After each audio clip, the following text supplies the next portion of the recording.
It's funny with all the news that's surrounding the real estate market and the nightmare that it's created for real estate investors. Ironically, real estate is the one thing that saved my Last year, I had one of the most successful years of my life, not just professionally, but also financially. So much so that I ended up with over $1 million in taxes due.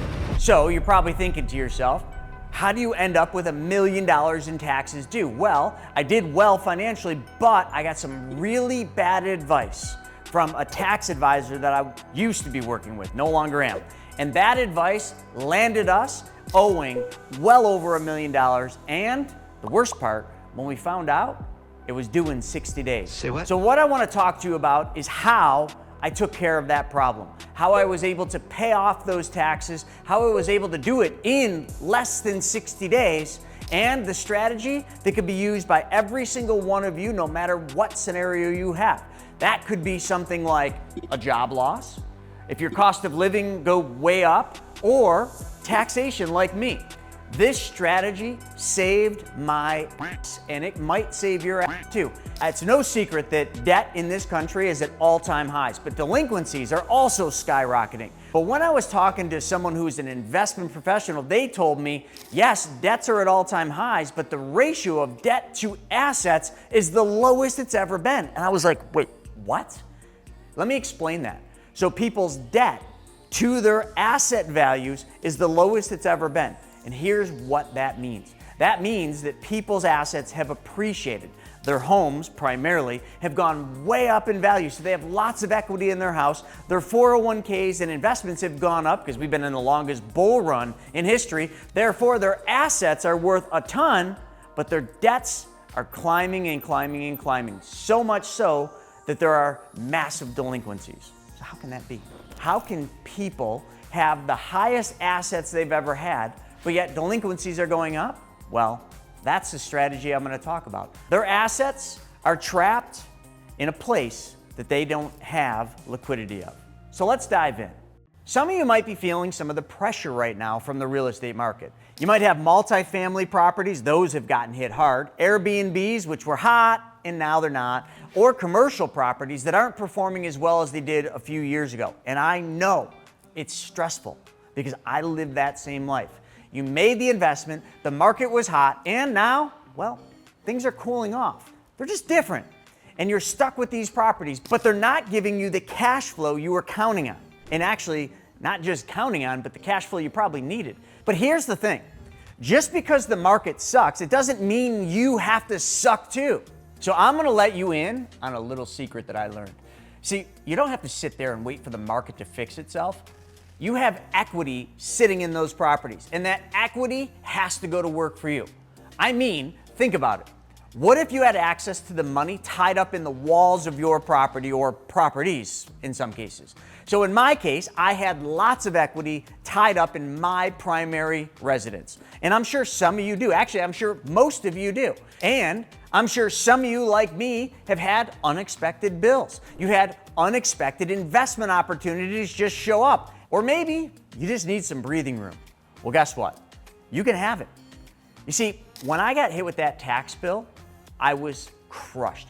I didn't have $1 million sitting around, but what I did have is money sitting in the walls of my house. So let me break down exactly how this works.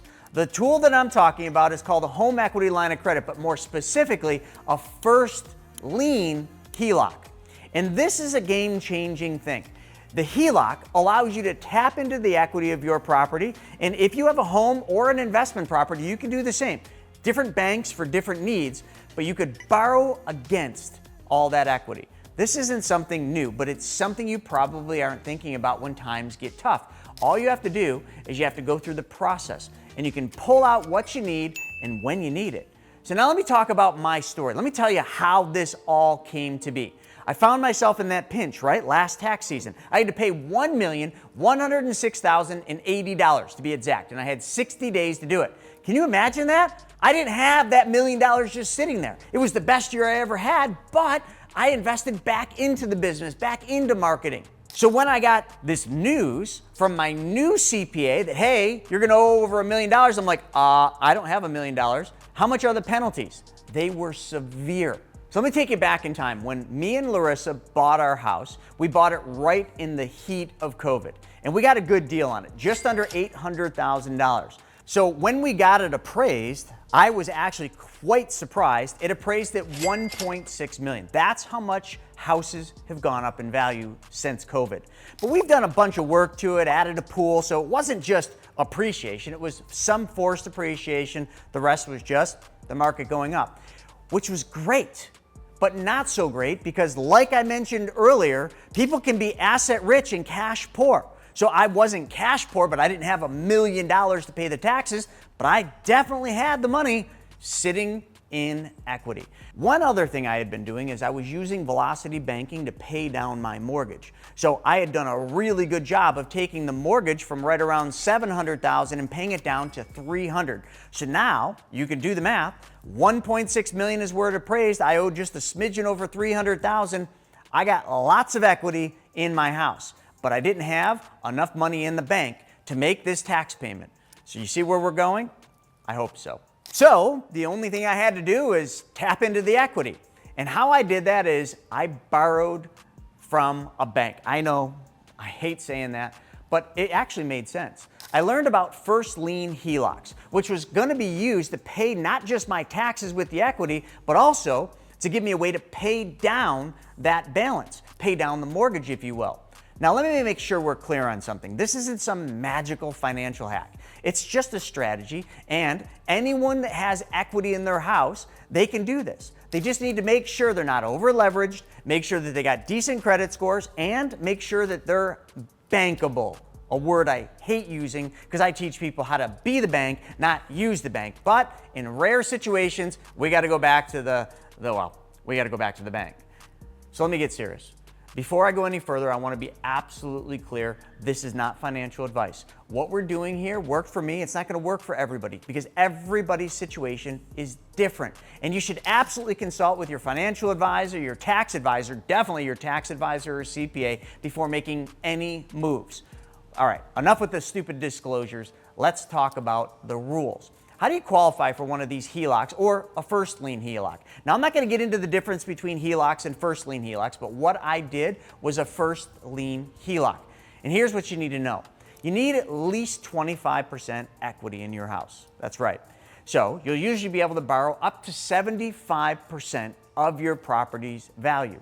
So if you don't have enough equity, well, this isn't going to make sense.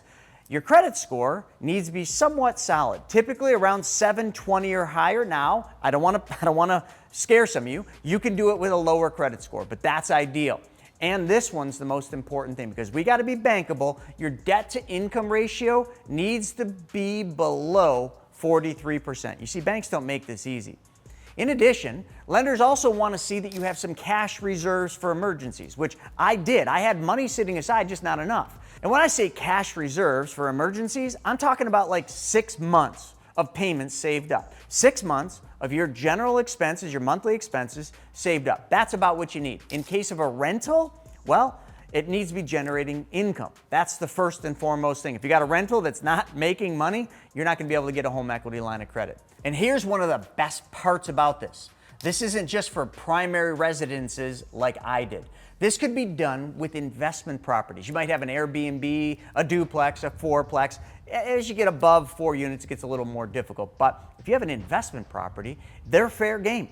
The equity that you've built up using other people's money because you used rents to build that equity, that too can be tapped into. So let me speak directly at all of you real estate investors out there. You're sitting on a gold mine, and most of you don't even know it. Some of you might even be struggling because, well, the main sewer line went, or a furnace went, or the roof went, and you're like, oh man, there goes all my cash flow. Well, right now, the properties that used to generate cash flow, they might not be doing so well, especially Airbnbs or multifamilies. But your equity hasn't disappeared. Matter of fact, your equity's probably gone way up, and it's just sitting there like lazy money sitting in the walls of that property.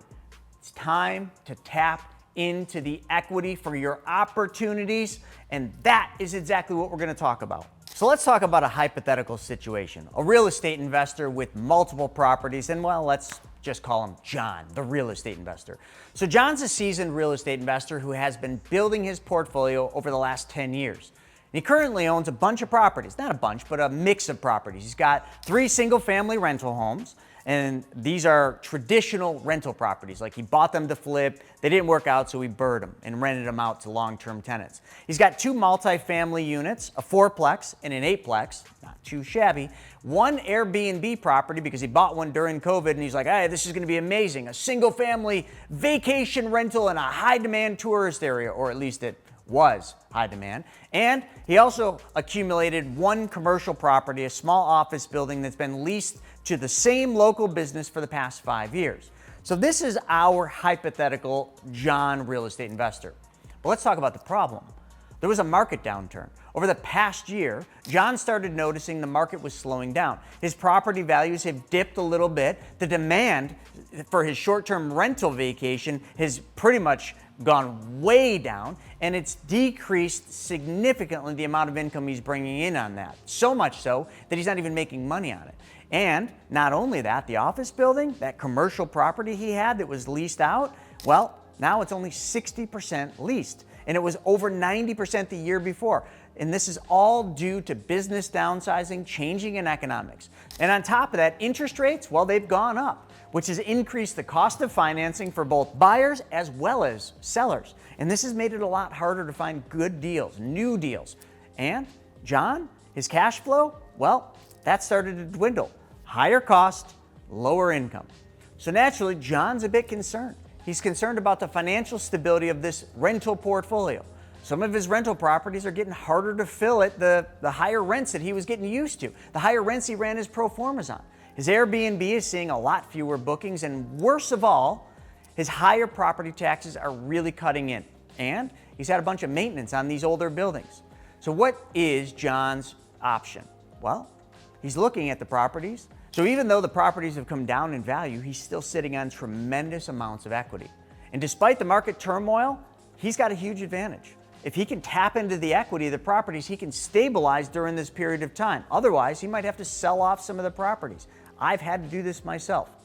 So the multifamily and the single family homes, he's got the best option there. Those are still stabilized, they're still cash flow positive, and he's got a ton of equity in them. Now, there are certain banks out there that will portfolio all the properties and provide an equity line on them. So that's what John's looking for. He's looking for significant cash reserves. He might not need it all, but he wants access to it. That's where the HELOC comes in, and he can take advantage of that equity. So what John decides to do is he decides to leverage the equity in those investment properties, the ones that he can access equity in. But John, while he's doing this for his investment properties, he looks at his primary residence and sees he's got a bunch of equity there. So this strategy now all of a sudden becomes really interesting for John. He can do commercial lines of credit on those rentals, but his primary, well, he can do a first lien HELOC on that. In the current market conditions, he can borrow against the property's equity to up to about 80%. 75 or so on the commercial, about 80% on his primary. And as he does that, now he's got access to all the equity that's been locked up in his properties. It could help him take care of some of these short-term cash flow needs, but also it can give him access to this equity when an opportunity might present itself. So John's noticed that one of his multifamily properties has had some high turnover lately. It's a little bit beat up, a little bit old, and some of the stuff needs remodeling. So what he's had to do recently is lower the rent just to attract new tenants, and he's getting a lower quality tenant. The HELOC simply gives him the funds he needs to renovate kitchens, bathrooms, new flooring, and even improve the curb appeal on the outside, which is definitely going to result in higher rents and higher value of the properties. When you put money into a property, the value goes up. That's how I did it with my property. He also now will have equity to invest in a bunch of new opportunities. With the market in a downturn, he's thinking that as the market continues to deteriorate, as things change, he's going to start seeing more and more opportunities to buy distressed properties. And he loves properties. He just doesn't love the pinch he's in right now. But he now has bought himself time. He has the capital to use during these market softenings. And another thing John could do is he could refinance high interest debt. You see, a lot of times real estate investors and all of us, we get wrapped up into credit card debt, high interest debt. So once you get the HELOC, it's going to be a much lower rate than those high interest rate credit cards. So he's going to consolidate that debt, which is going to free up a whole bunch of cash flow. And in the first lien HELOC, he can take all of his income, roll it into that first lien HELOC, and then just use that to pay his bills. Now, I probably just took you way too far on that one. But just think about this. If his commercial property continues to face vacancy challenges, John could use that HELOC, which he just used to pay off all of his debt. He could use that to cover those expenses until tenants return. Instead of having to be forced to do a fire sale, I've been there, do a fire sale of the property that is actually a property he wants to keep. You see, John's equity is an advantage. It's an advantage even in a bad market. There's never a bad time to have access to capital. And John is going to see that exact thing happen. He now has access to the capital he needs. He can pay off high interest rate debts, pay his bills, buy some time, and renovate the units to get higher rents. So to put this all into context, John simply has options now, and he has time. Let me come back over to what I was talking about with my particular situation. 60 days to pay a massive tax bill. I immediately found a credit union that had a first lien HELOC, and I tapped into that equity. That gave me the capital within the time frame to pay the government those tax bills, avoiding massive penalties and massive interest charged on that tax bill. Because if I had gone over that 60 days, well, it would have cost literally about $96 every day just in interest. That's right, just interest, leaving my family forever. Now again, I know a lot of you might feel hesitant because, hey, you don't want to tap into your house. It's your home. You don't want to put that in jeopardy. But it is scary to use your equity. And you got to have your family, your significant other, on board to do that. But I can tell you what's even more scary: feeling behind. What's even more scary is when you owe money and you don't know how you're going to pay it. That's the worst part. Being in the trenches. You see, I had to get creative with my own finances, and this strategy, well, it saved my ass. Remember, it bought me time, and it bought me time to get ahead of the tax bill, avoid the penalties, avoid all that interest, and that's power. And all I did is leveraged the equity, the lazy money sitting in the walls of my house. So folks, you got to take back control of your equity, not just your money, your equity. People right now have lots of assets, most of it in their house. Don't let yourself feel pinched when you got all this equity there. And hey, there is another way to get immediate access to cash and help out in a situation like this. And actually, I use some of this to pay that tax bill, and it might not be what you think. It's probably not on your radar, and it's probably something you should learn more about. So make sure you click this video right here, and you will learn all about how to create your own private banking system, how to take back control of your money so that when you need it, just like I needed it, you have access just like that. And also, don't forget, click that subscribe button, smash that bell so you don't miss any more of the tips and the lives that I do about how to make your money work for you. Thanks for watching. We'll see you on the next video. And also, if you want to sign up for any of the live webinars we do, click that little QR code wherever it is here, and then you will be tapped in to the 6 live webinars we do every single week. See you real soon.